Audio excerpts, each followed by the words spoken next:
You're listening to Montreal Now on CJAD 800. That is James MENNIE over at the Montreal Gazette. So, Jim, slow news day. What would you like to start with? Well, I have to tell you, I've got a couple of bullet holes where my eyeballs used to be because I just got through reading a 290-page judgment from the Quebec Court of Appeal. And here's what we need to know, because I got to tell you, I was scratching my head. I wasn't surprised by upholding the notwithstanding clause. That is the sort of ticking cancerous tumor that the Quebec and Canadian charters have placed into every piece of legislation in this country, something we've had to live with ever since we've had these charters. However, I was confused by the decision to dismiss the lower court finding on the primacy of the jurisdiction that English school boards had in terms of, hiring people who would be affected by Bill 21, people who were, religiously observant, wearing a hijab or a kippah. Or anyway, the long story short, the Court of Appeal has decided that the responsibility for English language school boards jurisdiction extends to providing instruction, education in English, which is the equivalent of that received elsewhere in Quebec. Okay, and right from the judgment here, what they say is what is at stake here is a restriction on recruitment practices, which in no way pertains to linguistic considerations. So basically, they're saying this has got nothing to do with you. This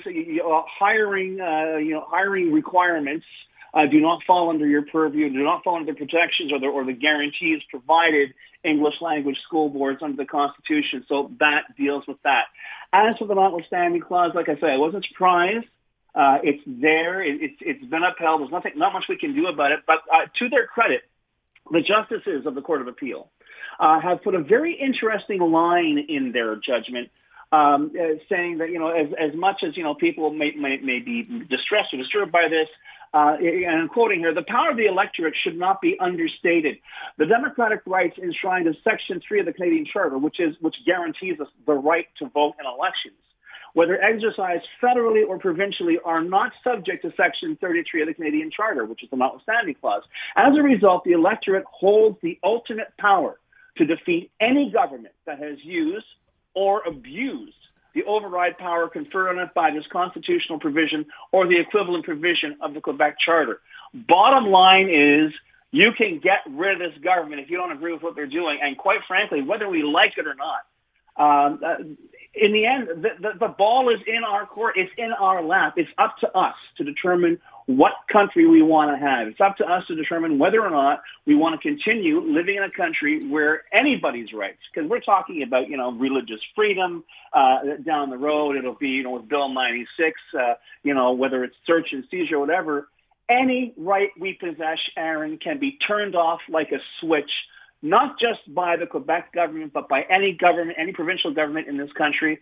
If you think there's something right with that, then fine, we'll live with it. But the idea of fundamental rights, the idea that there are certain things are completely protected by law, that's completely out the window. Any right you think you possess can be disintegrated for at least 5 years, and there's not a thing you can do about it.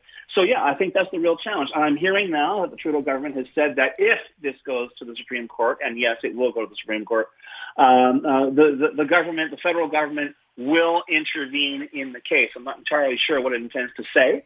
That hasn't already been said. But that's pretty much the bottom line here. So on the one hand, yes, I think you've got to give the court points for honesty in providing us with an inventory of what exactly the law is, where the state of where our rights are in this province and in this country, but also pointing out, and I don't think it can be pointed out too many times, Aaron, that in the end, the responsibility is not, you don't shake your finger at Francois Legault. The responsibility lies with all of us in determining whether or not we find this acceptable.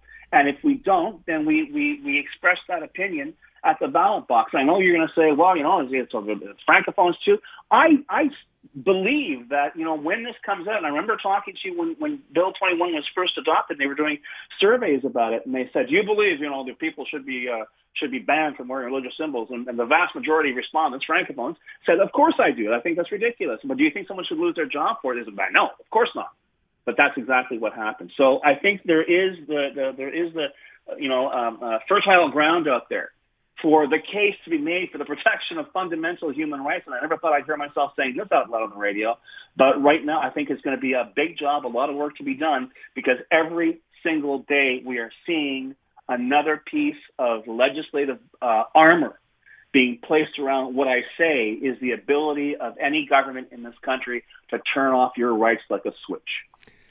I mean, that in and of itself is obviously concerning. A couple of questions, Jim. I didn't obviously get to read through this whole thing, but I read. I sent you a copy. Yeah, yeah, I'm on it.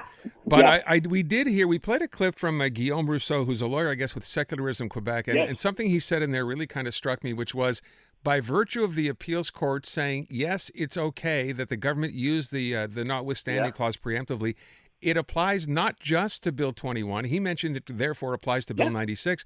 But to your point, they could use that anywhere they want to now. Could they not, based on this? They want, anyhow they want. And there isn't, because, and it's not like, oh, those damn separatists. Look, no, it's part of the Canadian Constitution. It's part of this country's blueprint, the notwithstanding clause. It was thrown in there by Pierre Trudeau to convince the holdout premiers that no, the courts will not be determining legislation in this country that'll fall to the legislators. So if there's something that's too over the top, your legislature can turn around and put the kibosh on it for 5 years. And if you want to do it for another 5 years, you have to renew it. That is what we have. But this is the price we're paying for that so-called compromise, is that any right, and I warned about this even before Bill 21 became law, this is not just about religious freedom, it's about any freedom. Any freedom.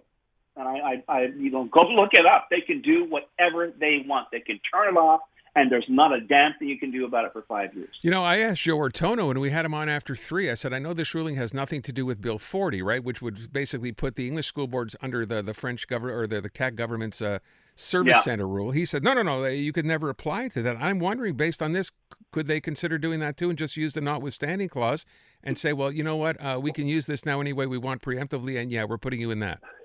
It depends what the guts of the assault on, or what the guts of Bill 40 says. Because remember, as I just mentioned, the Court of Appeal said the responsibility of English language school boards is to provide education in English, to guarantee its availability, and to make sure that education is offered at the same level as elsewhere in the province. I mean, that's what I'm reading in the thing. So if they turn around and try and take that away or try to reduce the offer of that education, well, I think he might be right. I think there may be grounds for fighting Bill 40 on those grounds. But right now, for Bill 21, it seems to be there not because it's how they do things in Quebec, but it's how they do things in Canada. Yeah. I also, again, I wonder if I was correct when I saw this. Did this judgment from the appeals court also suggest that they didn't think it was reasonable or a good idea to actually appeal this to the Supreme Court? I heard you mention that on air. I have not seen it inside, and I got to tell you, there may be a suggestion that there's a lot of jurisprudence here, or there's plenty. Right. I would be very surprised if any court would say, you might want to think twice before you appeal this. I'll just in my experience of reading several hundred pages long judgments, it's very rare, if not unknown, for a court to say, well, don't bother. I mean, the justices of the Court of Appeal know that there's another step called the Supreme Court of Canada. So, but I'm not saying it's not there. I'm just saying I didn't see it, and I would be very surprised if it was there. Jim, thank you. Appreciate it. Have a night.